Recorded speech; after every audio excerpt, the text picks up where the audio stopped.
Hey guys, welcome to Carnivorous Plants Hub. Today I'm going to bring you a video. We're going to be repotting some Venus Flytraps that I got from Walmart. I promised myself I wasn't going to buy any Venus Flytraps from Walmart. I was going to get a specific cultivar, but I am weak. I admit it. When it comes to these plants, and I saw these sort of in the back by themselves, it was actually a fresh shipment. And you can see they're pretty healthy. They have some pretty nice big traps on there. Let me show you. You see there's my finger. So you can see they're pretty good sized traps. These are actually a little bit bigger than most what I see for these typicals that come out of Walmart. Usually they're a little bit smaller. But I saw these and I just couldn't help it. I had to get a couple. Like I said, because I'm very weak when it comes to carnivorous plants. So what we're going to do today is I'm going to repot these Walmart Venus Flytraps, and I'm going to go over some just sort of general care tips. I know a lot of people run out to Walmart, grab these, come home, and then realize they have no idea how to take care of a carnivorous plant, or specifically a Venus Flytrap. We're going to go over some common misconceptions with Venus Flytraps. So if this is your first time here, welcome. And thank you for being here. I have all types of carnivorous plant content. My dream is to open up a carnivorous plant nursery someday, and you being here is helping support my dream in doing that, so thank you. Liking this video, subscribing to my channel, all those things are incredibly helpful. And if you're new here because you just got a Walmart Venus Flytrap, go check out some of my other carnivorous plant information. I got all kinds of videos with Sarracenias, sundews, nepenthes, all kinds of carnivorous plants, plus also some Venus Flytrap stuff. So go check it out and subscribe to the channel. But let's go ahead and get started, guys. I'm going to go ahead and start repotting these guys into here. It's just a little plastic container. And while I'm doing that, I'm just going to go over some general care tips to help you guys prolong the life of your Venus Flytraps, and hopefully you guys can find them a home that's happy and healthy. And yeah, we'll go from there. But what I'm going to do is I'm going to start this off by throwing this guy on my tripod so I can be hands-free while I do this repotting. So give me just a second. Alright guys, thanks for being patient with me here. I have my Venus Flytraps. I'm on a tripod. So what I'm going to do first here is we're going to go ahead and talk quickly about the pots or containers that you're going to put your Flytrap in. A lot of people like to get the glass or the clay pots, or terracotta are really popular. You want to kind of avoid those though, because they can leach minerals into the soil. Venus Flytraps live in an area where their soil has absolutely no nutrients or minerals in it. So we're going to be looking at a soil, and we'll talk about here in a minute, that has no minerals or nutrients. And the terracotta, the clay pots, they can actually leach minerals into the soil, making it harmful for your Venus Flytrap. So you want to shoot for something that's plastic. Glass works too, but the problem with glass is that it can really overheat the roots if it's in full sun, and these do like to be in full sun. So you want to make sure and avoid glass if possible, just because you can kind of burn your Venus Flytrap. So we're going to keep it in one of these guys. One of the biggest and most common misconceptions is that they need to be in a terrarium because they're a tropical plant. Truth be told, Venus Flytraps are not tropical. They're actually found in North and South Carolina native. And they actually do go through a winter dormancy, so they're actually very cold hardy. They're used to cold temperatures, so they do not need to be in a high humidity area. They don't need a lot of humidity, and they don't need to be under a dome or terrarium. And that's hard for some people to understand, because they come in those little terrarium type deals, which that's fine, because those are used to ship them to keep the plant safe and to make sure that the moisture stays inside of the plant, but they do not need the humidity. They do not have to be in one of those, we call them death cubes, because people like to leave them in there and they eventually just die inside of a death cube. So you want to use a plastic to make sure it doesn't leach any materials. If you want to go with a clay pot, you can. Just make sure that it's glazed, fully glazed. Also make sure that the glaze that they use doesn't have any harmful chemicals in it, and sometimes those things are hard to check out and identify, so I just try to avoid clay altogether. Usually going with plastic is your best bet if you're just most concerned about the health of your plant. The next thing we're going to talk about is substrate and soil mix. So I'm going to bring this up real quick here so you guys can kind of see it. I make my own soil mix, and I use a mixture of perlite, peat moss, and silica sand. And I do have a video you can check out in the description showing you how to make this. You can go get all your own materials and make this. Or another thing that you can do is, I have a link in the description, and there's actually, you can buy carnivorous plant soil from people that make it specifically for carnivorous plants, so you can kind of take the guesswork out of it. Some people just don't like to make their own soil. I'm kind of a nerd that way, and I do, so I did. But if you guys want to just have the soil sent to you, you can actually, there's a place on Amazon that actually sends carnivorous plant soil out. So you can just go that route. It's a little bit easier. I also have some plastic pots that I listed on there that I just think are nice looking and are pretty good for Venus flytraps. Venus flytraps, you do want to have a deeper pot. I think this one's probably 6 inches deep. Their roots do like to grow straight down, and they don't like to be cluttered. So if you can get something that's a little bit taller, they actually do prefer that. So make sure to get something that's going to give them a little bit of room for their roots to grow straight down. Right, got this guy almost full here, and I'm sorry I don't think I'm really in the camera as much as I would like to be, but I'm trying not to spill this all over the place. Got some clumps in here. I'm trying to get out. All right, and I haven't watered this down yet. I probably should have already done that, so I'm gonna add just a little bit extra here because when I water it down, it'll pack down just a little bit. So I'm gonna hold this up close to the camera here so you can see. You can see the silica sand in there. You can see the perlite, and then this peat moss mix is really nice for these. The perlite is really nice for helping to retain some of the moisture in the water, but also allowing the water to go all the way through. They don't like sitting in a puddle of water. They like their water to be moving. I try not to have these sit in a tray of water. I like to top water mine. However, if there's going to be a situation where I'm not going to be around my plants as much as I should be, I will tray water them, but it's kind of under more special circumstances, or if I'm going to be away. A lot of people have a lot of success with tray watering, but I have had some plants succumb to root rot just recently, and I'm trying to get away from using the tray to water my plants. So just a heads up there, they can get root rot. Is definitely possible. I had somebody laugh at me one time and say, these things grow in bogs, how could they possibly get root rot? But the reason they get root rot is because they're just sitting in stagnant water versus being constantly flushed with fresh water, and sometimes that's what happens. And if they're sitting in that stagnant water all the time, they can succumb to that root rot. So try to avoid it if possible. What I'm going to do here is I'm going to go ahead and wet this down. Having a mister for water, I got this core gear guy here. I have a link in the description for one of these too. These are really nice, but having these misters are really nice for Venus flytraps, especially if you're going to be doing a lot of top watering. It just makes it easier. And I probably should have done this well before, because if you guys have ever planted with peat moss, you know that this stuff just retains moisture like crazy. So it takes a minute for this water to kind of soak in. But let's go ahead and get this going here. Okay, now I think this is pretty much ready. So what I'm going to do next is I'm going to go ahead and pull my plants out of their little plastic pots and then get them repotted in here. Let's talk about water real quick. Since I'm spraying some water in there, you guys want to make sure that you are only using distilled water. Let me grab my gallon of water here real quick. So distilled water, I just picked this up from Walmart, same place that I got the plants. I usually have a few gallons of this, just kind of sitting around because I need it all the time. You want to make sure you can use rainwater.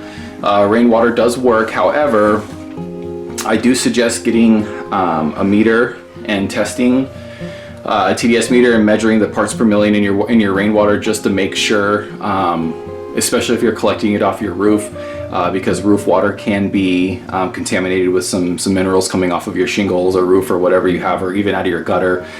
So make sure and test your rainwater. You want to make sure that it's under 50 parts per million, and you should be good to go. You can get a TDS meter online on Amazon for like 12-13 bucks. I have that link down in the description too, if that's something that you're interested in. Or you can get a reverse osmosis system. That's another thing. Those are a little more expensive, and you probably only need one of those if you have a lot of carnivorous plants. I'm actually considering getting one here pretty soon because my collection is starting to pile up. So I might have to get one of those here pretty soon. But as of right now, I'm still just buying gallons of water, and I'm going to get hopefully a rainwater system put in soon, and then maybe considering a reverse osmosis system. But make sure and do your research on reverse osmosis. There's a little bit to it, so I don't want to get into too much of that here, but just make sure you're doing your research when you go to get that system set up for either under your sink or on top of your counter. All right, so nothing too crazy here, guys. We're just going to squeeze the pot just kind of like you would with most any other plants. And then we're gonna tip this. I try really hard. Sometimes it's unavoidable, but I really try not to set any traps off while I'm doing this. You're probably gonna do it. It's hard not to, but the less traps that you set off, the better it is, simply because they use a lot of energy when those traps get set off. And the problem is that you're not replenishing that energy with an insect, and that's what they're kind of expecting. So I'm gonna put these holes in here real quick. So when you set those traps off and there's no insect in there, they're expelling the energy for the trap to go off, and they're not getting that insect. So that can be kind of bad for the plant. So just make, it's unavoidable. Like I said, you're not gonna kill the plant or anything, but it is better for the plant if you can avoid setting those traps off. All right, let's see here. Sorry, I should have watered this down because now I'm running into an issue here where it's not wanting to cooperate much.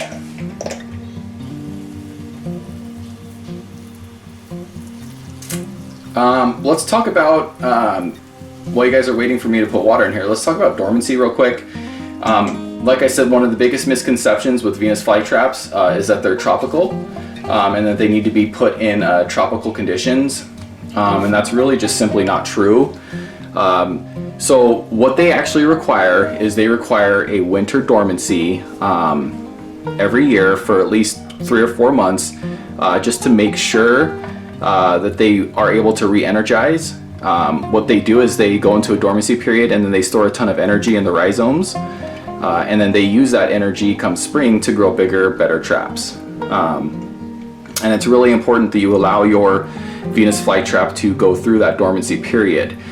So that kind of leads me to the next thing. Well, the best way to grow these guys is really to grow them outdoors. A lot of people want to put these like on their, on their office desk, or set it in a windowsill. These really aren't great windowsill plants because they really do like that full sun, and they don't do super great with just partial sun. So you really want to try to grow these outside as much as possible. At the very least, put them outside during the daytime, and then if you really want to bring them in, you could bring them back in during the nighttime. Right now I'm just kind of pulling off all this excess dirt. I'm going to leave just a little bit on there because these ones seem to be really healthy, so I want to leave just a little bit of their native dirt on there so they don't get too droopy and too completely knocked over. And since they're growing so healthy right now, if this was really unhealthy, I'd probably wash this completely clean. But since they're growing pretty healthy, I'm going to go ahead and kind of leave that, a little bit of that on there. So what we're going to do is, I'll get back to dormancy here in just a second, but now that we're going to go ahead and poke the root down as far as possible, because like I was saying before, the roots do want to grow straight down. So I'm going to push those down, straight down as far as I can, down into the pot. And then when you put the dirt around here, you just want to make sure that just a tiny bit of that rhizome is showing, not much. The rhizome is that little white part. You want just a little tiny bit of that rhizome showing. You don't want to bury it too far under there, because if you bury it too far under, that's another way you can kind of put your plant at risk for some root rot. So you want just that, I don't know if you can see that there, but see how there's a little bit of that white rhizome showing under there. I'll probably push that down just a little bit more because there's kind of a lot of it showing. So let's push it down just a little bit. I think I was able to get that one done without setting off any of the traps. That's actually pretty impressive. So back to dormancy. So yeah, make sure you're letting it stay outside for those 3 or 4 months during the winter time. That's really important. And then what you'll notice is that if you give it a good dormancy period, you'll notice that during springtime, your traps will actually typically come back much stronger and bigger. And you'll just notice a difference from that late fall trap growing to the early spring, and then into the summer. So I don't suggest growing them indoors. You can grow them under lights, and I do have some lights that I grow mine under, but I can promise you, unless you're really into this hobby, you're probably not going to have really good results. It's kind of expensive, and it takes a lot of research and time and understanding, the light cycles and all that stuff. So if you're just kind of wanting to be a casual grower of Venus flytraps, I strongly recommend that you casually grow it outside. You're going to have much better results in that full sun. If you live in an area that gets really cold, you're probably going to want to do a little more research on dormancy and look into things like overwintering your Flytraps. They can go below freezing a little bit, but if it's consistently below freezing for long periods of time, it can actually kill the Flytrap. So I do suggest that if you do live in an area like that, that you do your research on overwintering for dormancy. Maybe reach out to a group that's in your area, somebody that grows in your area. Oh, those are going to get a little crowded already. Jeez. I didn't think that that was going to be that crowded. I'll move these over here a little bit. Give some room. There we go. These guys are a little bit bigger than I thought. I might have to repot these next year. I was hoping to keep these in here for a couple years, but looks like they might outgrow them here. I probably should have put it like over here. I should have done a little bit better planning. So that's probably my fault, but so there we go. All right. I don't think I set off any traps, so I'm actually really thrilled about that. Like I said, I could have planned a little bit better. You can see they're a little crowded there, but that should be fine. They're pretty used to being a little crowded, so I'm not too worried about it. Once they start kind of growing out different ways, they'll be fine, but this pot should keep them pretty happy for the next year or so. And then I'll probably repot come spring if they get too crowded. If they get too crowded well before that, then maybe prior to going into dormancy, we'll give them another repotting. But yeah, it looks really nice, doesn't it? Really pretty little Flytraps. Again, like I said, I got these at Walmart, and I was trying really hard not to buy any more Walmart or Lowe's or Home Depot Venus Flytraps, but I just couldn't help myself. I'm a sucker. You know, what am I gonna say? Trying to think if there's any other helpful tips. Again, distilled water, making sure you're growing them outside in full sun. Put them in an area where they can get absolutely as much sun as possible. If you live in a really hot area that gets 100+ temperatures, you may consider like a sunscreen, or maybe putting them in partial shade because they can burn. But in most areas that don't get that hot, you do want to keep them in as much sun as possible. We talked about the soil. Make sure it's a soil that has no minerals or nutrients in it. You can use a mix like this. You can also use a long fibrous sphagnum moss mix, water it down and then wrap the roots. All that stuff I have available in my description. You can buy those on Amazon. Make sure you keep them nice and moist. You want to top water these guys. If you're going to be gone for a few days and you're not going to be able to be around them, put them in a tray. Or if you're super forgetful, you may want to put them in a tray just to make sure that they stay watered. You want your soil to be moist pretty much all the time. You don't want it to be muddy and drenched, but you do want it to be pretty moist. You don't ever want it to let it dry completely out. That might be one of the most difficult things with Venus Flytraps, is understanding exactly how much water you need to give it. It's a nice balance between, you know, making sure that they're nice and moist but not too muddy, but also making sure that you don't let them get too dry, because if you let them get too dry, they can definitely dry out and die. So getting just the right amount of water can be tricky, but it's very doable. It's a little bit trickier when they're outside in full sun. You have to be a little more diligent. During the winter time in dormancy, they do require a lot less water. So just kind of watch that. I'm going to give them a really big drink on this first one. This is more water than I probably would give them typically, but I'll probably continue to water them here until I see a little bit of water drip down the bottom, just so that I know that all the roots throughout all the way to the bottom are getting a nice good drink of water. Guys, I think that's just about it. Shoot, if you have any questions about your Venus Flytrap that you got from Walmart or Home Depot or Lowe's, throw it in the comments and I'll do my best to try to answer as many questions as possible. I try to at least respond to or answer all my comments, so I promise I'll do my best to try to answer them for you, and I hope your guys' plants do awesome. Again, liking the video, subscribing to my channel, all that stuff is really helpful to me, and I appreciate you being here and supporting my dream to open my own nursery someday. So thanks again for being here. I really appreciate it, and I really hope to catch you guys at one of my next videos. So have a